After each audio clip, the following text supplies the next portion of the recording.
गिबियावनो आङो बड'लेण्ड बुब्लि बड'लेण्ड रादाब चेनेलजों दिनै मोगा-मोगि मोननानै आङो साबायखर बावहरदों।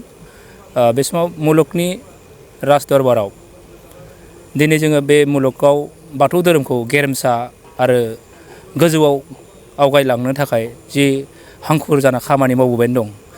मिरु दुलाराय बाथौ गौथुमनि बोसोनजों आरो जोंनि धोरोमारि गौथुमनि माखासे फिल'सफारफोर आरो जिथु जोंनि बाथौ खान्थि ल'फोर जिथु दङ, बे आयेन खान्थि आरो संबिजितफोरजों जों गनायनानै जोंनि सारा मुलुगनि बुहुमनि जोंनि बाथौ धोरोमारि गौथुमा खामानि थाद'यै मावबोगासिनो दं। आरो बे मावबोनाय लेखाहै मिरु दुलाराय बाथौ गौथुम आफादा जे लिडारशिपनि ट्रेनिं जिथु मावबादा बेखौ क'क्राझाराव बागानसालियाव जे जोंनो होदोंमोन, बेहाय जोंबो बाहागो लानानै गोजोननाय मोन्दों। आरो बे गोजोननाय मोननानै दिनै जोङो जिल्ला गावनि जिल्लायावबो थानानै लाइमोनफोरखौ सांग्रांथि मेल खुंनायनि गेजेरजों मावबादा दिनै सेथि खेब लानो मोननायाव दुलाराय बाथौ गौथुमनि आखान्थि कालचारनि सेक्रेटारि जानानै आं दिनै बरायदों। आरो बेहाय आलासि लेंहरनाय फैनायाव आं दिनै जोंनि बिसना जिल्लानि लाइमोन आफादनि मावथि बिबानफोरखौ आङो बरायदों। आरो दा बे समाव बे रादाबनि बेखौनो मेसेज होनो लुबैदों जे जोंनि जे थाखानाय आंगो गुबै असे बे सोलाव नङै धोरोमखौ सिबिनायाव जों जिथु फोसाबनानै जों जिथु गोजोननाय मोन्दों, आरो बेहाय आलाय-जाब्रै जों सिबिनाय दानि जुगाव गैला। आरो बे वर्ल्डआव गोनोखोआरि मुगायाव बादायारि मुगायाव जोङो आलाय-जाब्रै गोदोनि बे दंफां सिङाव सिबिनाय अबा जों दुब्लियाव सिबिनाय बे खान्थिया गैला।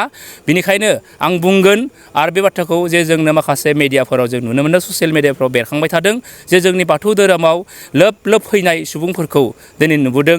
गामि गफायाव थानाय सिङारि गामिफ्राव थानाय जेरै हाजोआवनो था बा बबेबा दैमा सेरावनो न'आ था बा बबेबा टाउन सहरावनो थाथों, नाथाय बाथौ धोरोमा जे खौसेथिं लाबोबाय थादों, रायजो राजाखौ सांग्रांथि खालामबाय थादों, बिखेखकरि धोरोमनि माखासे सान्थौगिरिफोरा दिनै बे सांग्रांथि मेल खुंनायनि गेजेरजों जों मोन्दों। बे ससियेल मिडियाआव माखासे भाइरास जाबाय थादों।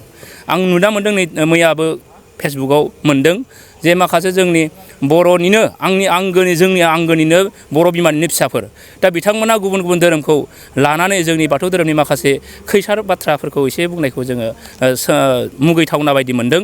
आरो बे बाथ्राखौ जाहाथे बुंनायनिफ्राय जानगाराव थानो थाखाय जोङो मेसेज होनो लुबैदों। मुंखौ बुंनो थाङोब्ला जे सोनाबनि जे जोंनि बिदा फंबाय जानाय जे बर' ख्रिस्टियान बिथांमोना माखासे फोसावदों। बे फोसावनाया जाहैबाय जे बाथौखौ माने ओरैहाय खांग्रांनाय खुग्लुबनाय खोथाफोरखौ बुंदों आरो बेरा बायनाय बिनायफोरखौ खोन्थादों। आरो बुंबावदों जे सनिबार मंगलबाराव पार्बती आरो शिबआ माने फैयो, सनिबार आरो बिस्थिबारावहाय आरज गाबनाय बा बाथौ खुलुमनाय बे बाथ्राया माने शिब आरो पार्बतीयासो फैनानै माने नुजाफैनाय गुब्ला खावब्ला बेबायदि बाथ्राफोरखौ एसे माने फेसन बायदियै जोंखौ लाजि फोनांनायखौ नुदों। जाहाथे बेफोरबायदि बुंनायनिफ्राय जाहाथे गोजानाव थानो थाखाय जोङो मेसेज हरनाय जादों दिनैनि दिनाव।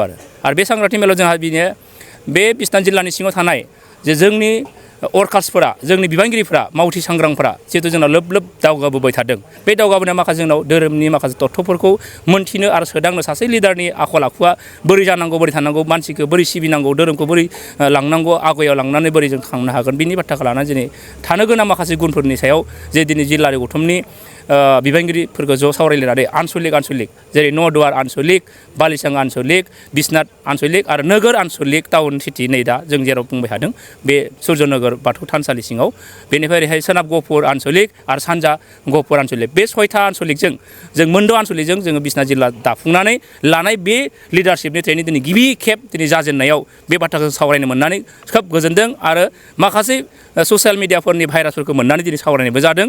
दा बेफोर बाथ्राफोरखौ जाहाथे जानगाराव थानो थाखाय बाथ्राफोरखौ बुंनायखौ एसे ब्रेक हमथानो थाखाय जोङो जोंनिफ्राय आर'ज गाबहरदों आरोखि।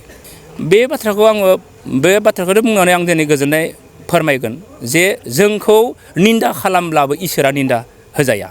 आरो जाय बिथांमोना दिनै बेफोर उफेरा बाथ्राफोरखौ लानानैनो बबेबा राजनिति लेभेलावहाय किसुमानफ्रा माने गावखौनो माने बिबानखौ लानानै दुगानाय खामानि मावहैनायफोरखौ जोङो नुनानै जों गोजोननाय मोनाखै।